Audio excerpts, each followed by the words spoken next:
तो नीति श्लोक का ये पहला क्वेश्चन है। देखिए 2021 में आया हुआ है।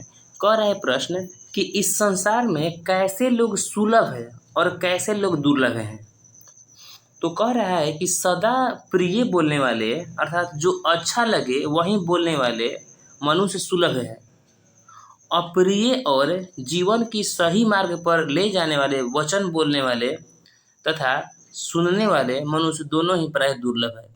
कह रहा है ना कि इसका कहने का मतलब ये है कि जो प्रिय बोलता है, आप यदि गलत कर रहे हैं तो इसके बावजूद भी यदि वो प्रिय बोलता है तो ऐसे लोग एकदम सुलभ है, हर जगह विद्यमान है। लेकिन आप गलत कर रहे हैं तो सही कहने आप गलत कर रहे हैं और गलत कहने वाले लोग आसानी से नहीं मिलते हैं। अगला क्वेश्चन है,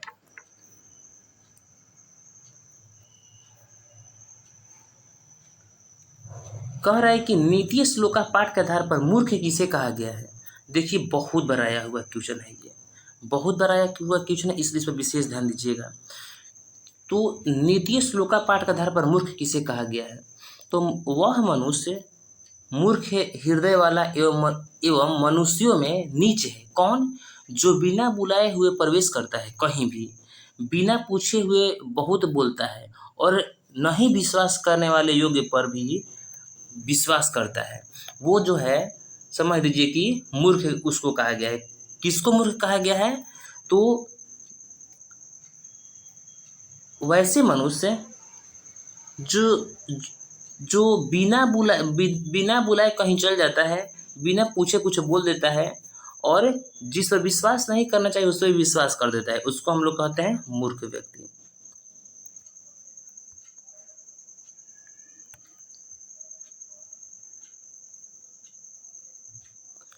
नीति श्लोका पाठ के आधार पर पंडित के लक्षण क्या है। देखिए 2018 में आया हुआ है।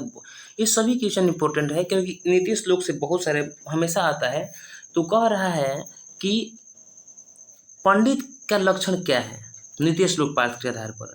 तो कह रहे कि जिसके कर्म को सर्दी गर्मी भय आनंद उन्नति अवनति बाधा नहीं डालते हैं उसे ही पंडित कहते हैं।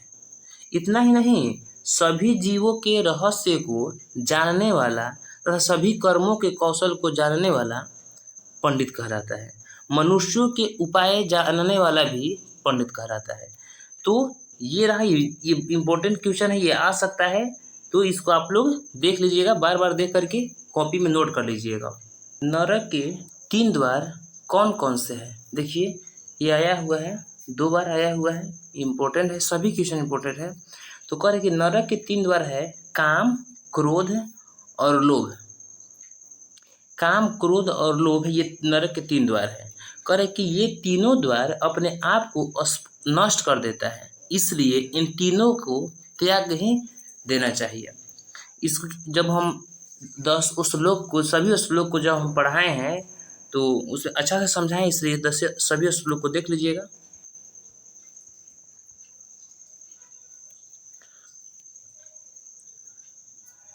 क्वेश्चन है कि नीति श्लोका पाठ के आधार पर मूढ़ चेता नराधम के लक्षण को लिखे। आया हुआ सभी क्वेश्चन है। तो कह रहा है कि नीति श्लोका पाठ के में महात्मा विदुर ने मूढ़ चेतन राधम के 3 लक्षण बताए हैं। कौन कौन? ऐसा व्यक्ति जो बिना बुलाए आता है, बिना पूछे ही अधिक बोलता है और वह अविश्वासी पर भी विश्वास करता है, उसी को कहा गया है यहाँ पर मूढ़ चेता नराधम। 2019 में आया हुआ क्वेश्चन, इसलिए ध्यान दीजिएगा इस पर।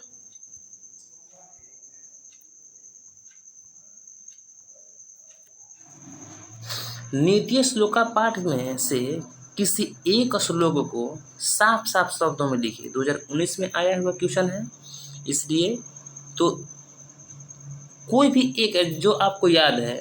तो एक हो गया कि सत्येन रक्ष्यते धर्मो विद्या योगेन रक्ष्यते मृज्या रक्षित रूपम कुलम वृत्तिन रक्ष्यते।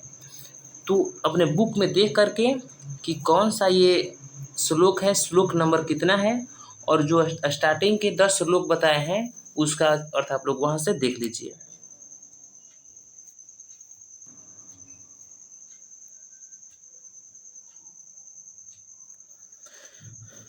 नीति श्लोका पाठ के अनुसार कौन सा 3 वस्तु त्याग करने योग्य है? 2013 में आया हुआ क्वेश्चन है। तो कह रहा है कि नरक के 3 द्वार है जिसको त्याग किया जा सकता है। कौन? काम, क्रोध और लोभ। ये तीनों द्वार अपने आप को नष्ट कर देता है, इसलिए इन तीनों को त्याग ही कर देना चाहिए। ये इंपॉर्टेंट क्वेश्चन है, इसलिए विशेष ध्यान दीजिएगा।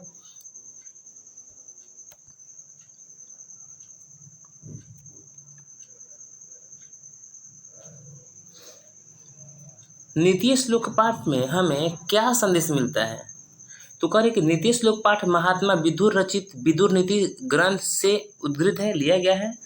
कह रहे कि इस ग्रंथ में महाभारत तथा भागवत गीता में चित्त को शांत करने वाले आध्यात्मिक श्लोक हैं। इन श्लोकों में जीवन के यथार्थ पक्ष का वर्णन किया गया है। इससे संदेश मिलता है कि सत्य ही सर्वश्रेष्ठ है। सत्य के मार्ग से कदापि विचलित नहीं होना चाहिए।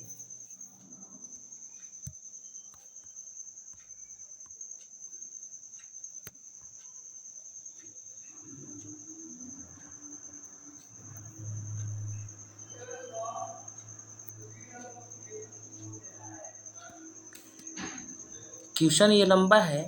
कह रहे कि नीति श्लोक पाठ के आधार पर मनुष्य के 6 दोषों का हिंदी में वर्णन करें। इसको बड़ा कर देते हैं हम। 6 दोष कौन कौन सा है?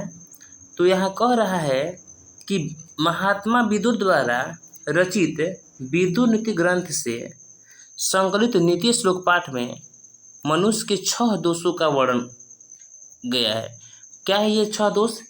पहला दोष है नींद, उनसना, भय, क्रोध, आलस्य, दीर्घसूत्रता, किसी काम को विलंब से करने वाला। यहाँ सोना होना चाहिए। नींद हम स्टार्टिंग में बताए हैं 6 दोष, वहाँ से आप देख लीजिएगा। यहाँ हमें कुछ मिस्टेक लग रहा है।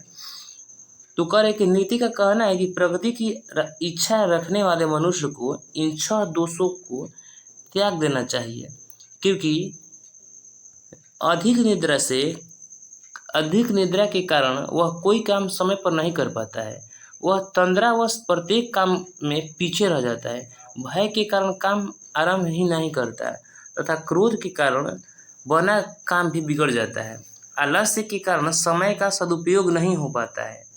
तो दीर्घसूत्रता अथवा काम को कल करने, इसे कहना चाहिए कि कल कर देंगे, आने वाले समय पर छोड़ देने के कारण काम जो होता है बोझ बढ़ जाता है, काम पर बोझ बढ़ जाता है। वैदिक साहित्य किसे कहते हैं? तो वेद भारतीय धर्म, दर्शन और संस्कृति के मूल आधार हैं। वेद के अंतर्गत अनेकों ग्रंथ आते हैं जिनको ही वैदिक साहित्य कहा जाता है।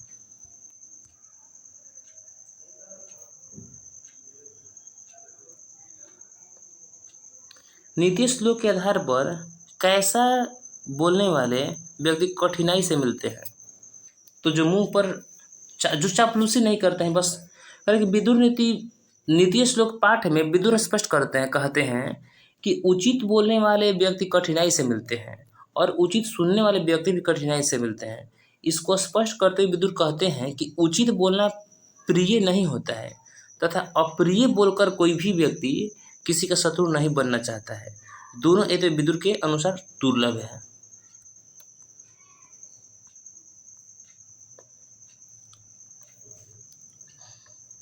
अगला कह रहा है कि नीच मनुष्य कौन है?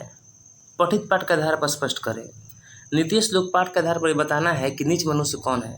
तो कह रहे कि नीच मनुष्य का अभिप्राय निम्न जाति में जन्म लेने वाले से नहीं है।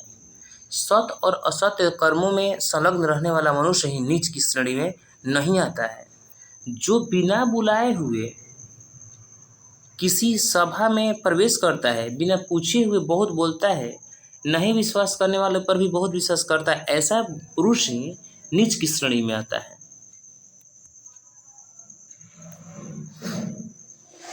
नीति श्लोका पाठ के आधार पर स्त्रियों की क्या विशेषताएं हैं?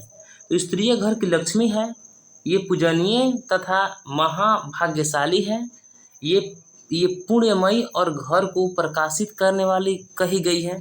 अतः स्त्रियां विशेष रूप से रक्षा करने योग्य होती है।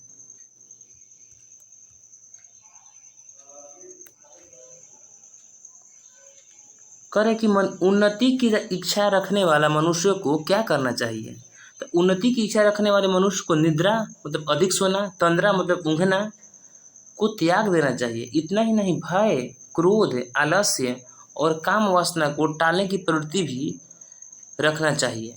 इस पाठ के में महात्मा विदुर का कथन है कि ये 6 दोष मनुष्य को आगे बढ़ने में बाधा पहुंचाता है। तो ये रहा मेरा लास्ट क्वेश्चन। यदि आप लोग को वीडियो अच्छा लगा हो तो वीडियो को लाइक करें, चैनल को सब्सक्राइब करें, तो अपने दोस्तों के बीच भी शेयर करें। धन्यवाद।